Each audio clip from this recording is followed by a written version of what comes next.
Good Times is an American sitcom that graced the CBS screens from February 1974 until August 1979.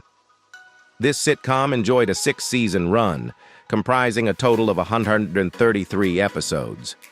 Crafted by Eric Monti and Mike Evan, and produced under the watchful eye of Norman Lear, it stands out as the pioneering African-American two-parented family sitcom. Breaking new ground, Good Times marked the premier television spin-off, stemming from another spin-off. In the year 2020, an exciting revelation stirred the airwaves, announcing the show's transformation into an animated series produced by Sony Pictures Animations. Recognized as one of the greatest shows of its era, Good Times magnetically drew a myriad of cast members. This comedy TV series left an enduring impact, with a particular focus on those cast members who have since departed in real life. Join us on our channel as we present videos that pay homage to these individuals. Remember to engage with our content by liking, commenting, and subscribing for more of such enriching content. Jeanette Dubois. Jeanette Dubois portrayed the neighborhood gossip and friend of the Evans family, Willona Woods, in the sitcom Good Times. Renowned actress Jeanette Dubois passed away on February 17, 2020, at the age of 74. The Glendale Police Department informed people that officers responded to a report of Dubois not breathing late Monday. Subsequently, it was confirmed that Dubois had passed away. Glendale Police Sergeant Dan Stubbs, as reported by the Associated Press, stated that Dubois seemed to have succumbed to natural causes, and no ongoing investigation into her death is underway. TMZ, the first to break the news, reported that Dubois peacefully passed away in her sleep at her residence. Known for her role as Willona Woods, Dubois' character was characterized as independent, generous, and always ready for fun. Good Times chronicled the journey of Florida and James Evans as they navigated parenthood in a Chicago housing project. The series premiered in February 1974 and concluded after a successful six-season run in 1980. Hailing from Brooklyn, New York, Dubois initially made a mark on Broadway before making a seamless transition to television. She is survived by her three children, Ronnie, Yovan, and Burghart Dubois. Sadly, her son Raj Christo Gupta passed away in 1987 after a 3-year battle with cancer, according to EW. Esther Rolle. Esther Rolle, an actress celebrated for her portrayal of a resilient urban mother on the 1970s sitcom Good Times, passed away on November 17, 1998, at the age of 78. Rolle, originally from Pompano Beach, FL, was one of 18 children in a vegetable farming family. Following high school, she ventured to New York City, as reported by AP, and embarked on a career securing roles on stage. In the 60s, she frequently graced productions of the Negro Ensemble Company. In 1968, she shared the stage with Moses Gunn and Frances Foster in NEC's Summer of the 17th Doll by Ray Lawler. The subsequent year featured her in Ray McIver's God Is a Guess What, Alice Childress' String, and Errol Hill's Man Better Man, the latter directed by Douglas Turner Ward. In 1965, she performed at St. Mark's Playhouse in two one-act plays by Ward, Happy Ending, and Day of Absence, which enjoyed a 225-performance run. She also acted in another Ward play, Day of Absence, in 1970. Her theater credits extend to Melvin Van Peebles' Don't Play as Cheap and Raisin in the Sun. Good Times emerged as a spin-off of the sitcom Maude, in which Rolla portrayed the maid Florida Evans. Focused on the Evans family, the show enjoyed several seasons on CBS. However, Rolla exited after 3 years, as Jimmy Walker's character J.J. quickly overshadowed the series with his "Dino-mite" catchphrase. She later reconsidered and returned for a season. Roll's cinematic contributions include Driving Miss Daisy and Rosewood. Johnny Brown. Johnny Brown, the accomplished actor, comedian, and vocalist, renowned for his portrayal of Superintendent Nathan Bookman on the beloved 70s sitcom Good Times, passed away on March 2, 2022, at the age of 84. His daughter, Sharon Catherine Brown, a Broadway actress, confirmed Brown's demise through an Instagram post. Details surrounding Brown's death remain unavailable at this time. Sharon Catherine Brown expressed, "He was literally snatched out of our lives. It's not real for us yet, so there will be more to say, but not now. Dad was the absolute best. We love him so very much." Before achieving sitcom stardom, Brown enjoyed a rich entertainment career, frequently participating in nightclub acts alongside his future wife, June Russell. Early in his trajectory, he explored music recording, releasing the singles Walkin', Talkin', Kissin' Doll for Columbia Records in 1961 and You're Too Much in Love with Yourself for Atlantic Records in 1968. Brown marked his debut on screen in 1966, playing a blind pianist in A Man Called Adam, a film that starred Good Times co-star Jeanette Dubois and featured Davis. His television journey commenced as a regular cast member on the short-lived 1969 variety show, The Leslie Uggams Show, the first American variety series hosted by a black woman. In 1964, Brown secured a supporting role in a Broadway musical adaptation of Clifford Odets' play Golden Boy, where he headed the musical number Remember 127th Street. The production, featuring his close friend and entertainment icon Sammy Davis Jr., enjoyed a run of over 500 performances. Subsequently, in 1968, he assumed a leading role in the briefly staged Broadway play Escort Me Back to Morningside Heights, directed by Sidney Poitier and boasting an ensemble cast that included Cicely Tyson, Diane Ladd, Louis Gossett Jr., and David Steenberg. A year later, he joined the third season of the popular Rowan and Martin's Laugh In, where he became a regular cast member and performer until the show concluded. Brown is survived by his wife of 61 years, Jane Russell, his children Sharon and John Jr., younger brother Elijah, and 2 grandchildren. Ben Powers. Ben Powers, known for his portrayal of Thelma's spouse, Keith Anderson, in the ultimate season of the 1970s CBS sitcom Good Times, has passed away. He was 64.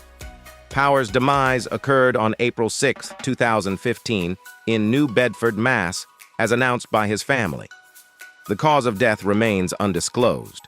The actor became part of the Good Times cast for its concluding season in 1978-79, taking on the role of Keith, a professional football player. His character tied the knot with Thelma in the 3rd episode of that year, but an injury during their wedding exit strained their relationship.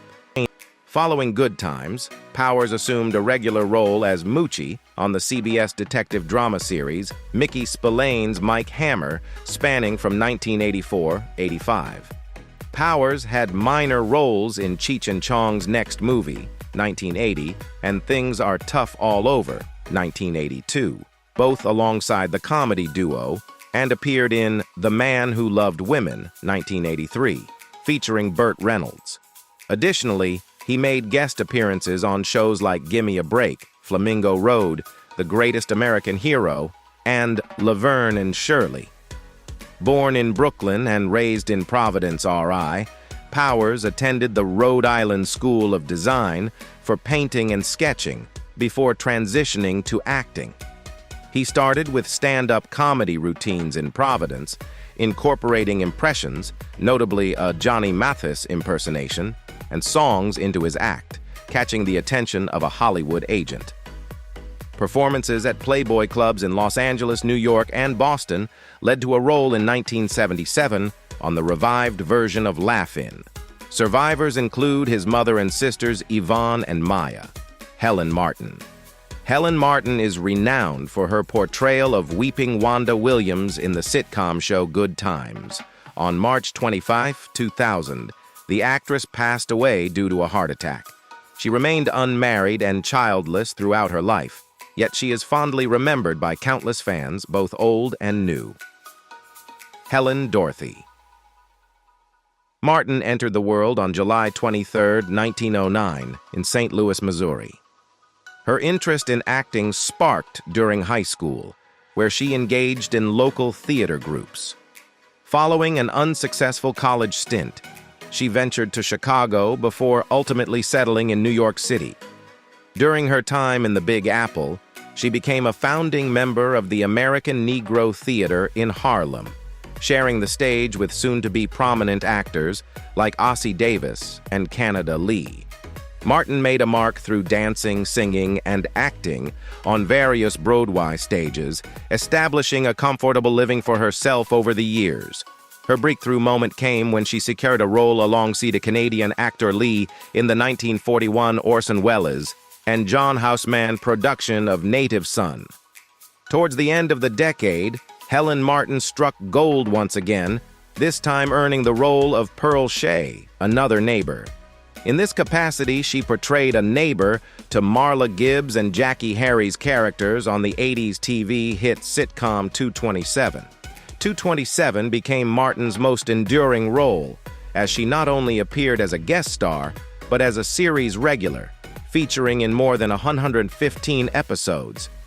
Fast forward to 90s television, and Helen Martin continued her success, making a mark on both the small and big screens. She graced classic 90s TV shows such as The Parent 'Hood, The Wayans Brothers, and The Jamie Foxx Show. By this time, she had solidified her position as a well-established character actor, Albert Reed Jr. Albert Reed Jr. was a cast member in the family sitcom Good Times, portraying Alderman Fred Davis. He passed away in 1986 at the age of 76. Albert also had a recurring role in the children's adventure series The Secret of Isis as Dr. Joshua Barnes, and made guest appearances on The Jeffersons, featuring as Louise's Uncle Ward in the Season 1 episode Lionel Cries Uncle, as well as Sanford and Son. In Sanford and Son, he played the role of Cousin Grady in the Season 2 episode titled The Dowry. Another character named Grady Wilson, a longtime friend of Fred, was later portrayed by actor Whitman Mayo. Albert Reed Jr. portrayed Lieutenant Ned Ordway in the original Airport movie, 1970, reflecting his real-life experience as an airport law enforcement official. Beyond his acting career, Reed also served with the security division at Los Angeles International Airport from 1959 to 1983, culminating as the Chief of Security from 1979 to 1983. The security division later evolved into what is now known as the Los Angeles Airport Police. Teddy Wilson. Teddy Wilson portrayed the character Sweet Daddy Williams, captivating audiences with his memorable performances on Good Times. In 1980, Wilson tied the knot with actress Joan Pringle, and the couple welcomed 2 children. Unfortunately, on July 21, 1991, Wilson succumbed to a stroke at the age of 47 in Los Angeles, California. A native of New York City, Teddy made his debut in the blaxploitation film Cotton Comes to Harlem, sharing the screen with Red Fox from the Sanford and Son series. He continued to grace several blaxploitation films of that era. Beyond films, Wilson secured roles in various popular TV shows. Notably, he played Earl, the postman and barber in the series That's My Mama. His versatile talent shone in the 1970s sitcom What's Happening, where he took on several characters, including Al Dunbar in a well-received 2-part episode. In a memorable twist, Wilson's character in the series got arrested for bootlegging a Doobie Brothers concert. In 1977, Wilson headlined the short-lived sitcom The Sanford Arms, a spin-off of Sanford and Son. Following the series' cancellation, he made guest appearances on The White Shadow, also contributing as a writer for a 1980 episode, Enos, Gimme a Break, The Golden Girls, and What's Happening Now. In 1986, he secured a recurring role in another brief series, The Red Fox Show. Raymond Allen. Raymond Allen, another member of the ensemble from the family sitcom Good Times, has sadly departed. He played the recurring character Ned the Winnow on the show. Raymond Allen, renowned for his portrayals as Uncle Woody on Sanford and Son and Ned the Wino on Good Times, passed away on August 10, 2020, following a battle with respiratory challenges. At the age of 91, he left a lasting legacy. The confirmation of his passing came from his daughter, actress Ta-Ronce Allen, through a heartfelt Facebook post. Earlier in May, Allen had been diagnosed with a bacterial infection, although subsequent tests ruled out coronavirus. Since 2016, he had been under medical care in a California facility, grappling with pneumonia.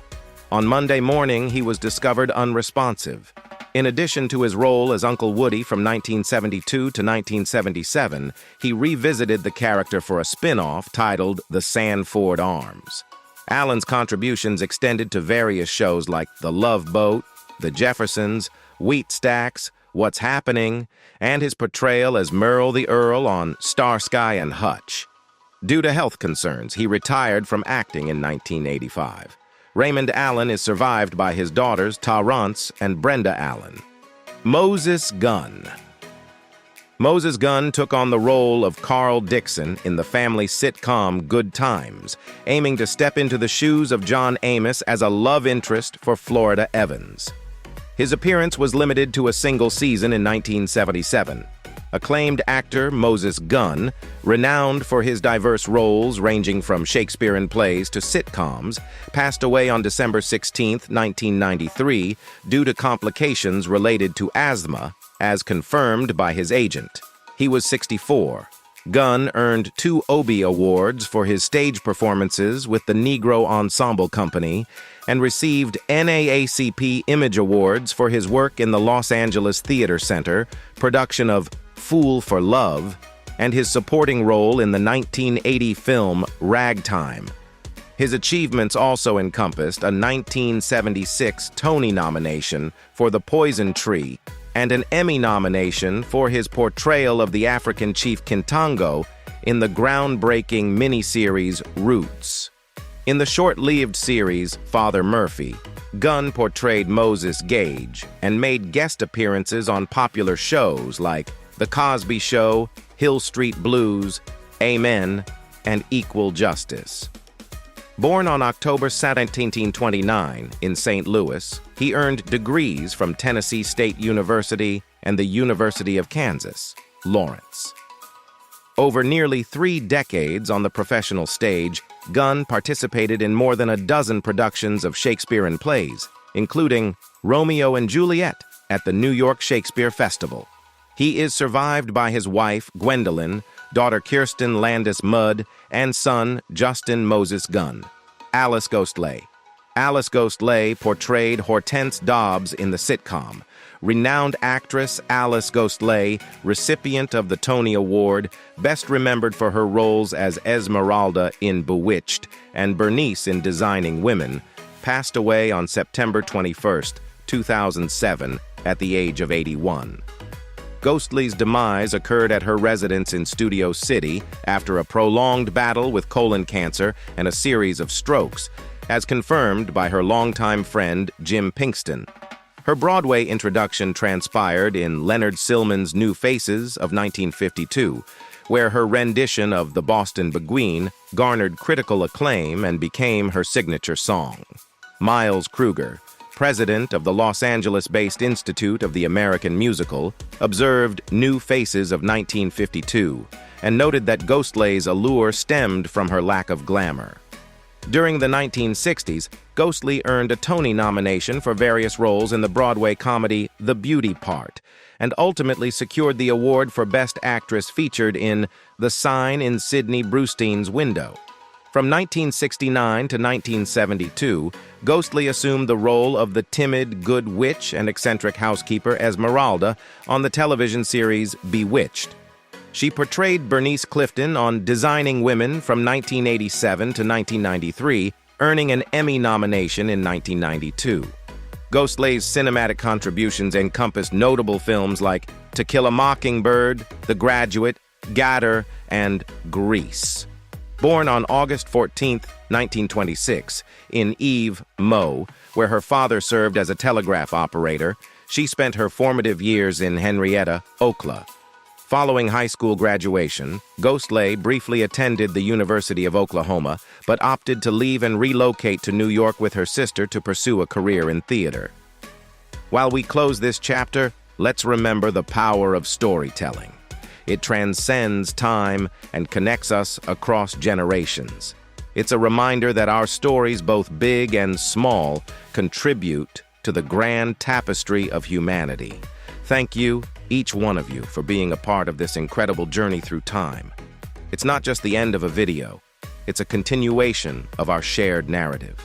Stay curious, keep the conversations alive, and may your own stories be filled with love, laughter, and meaning.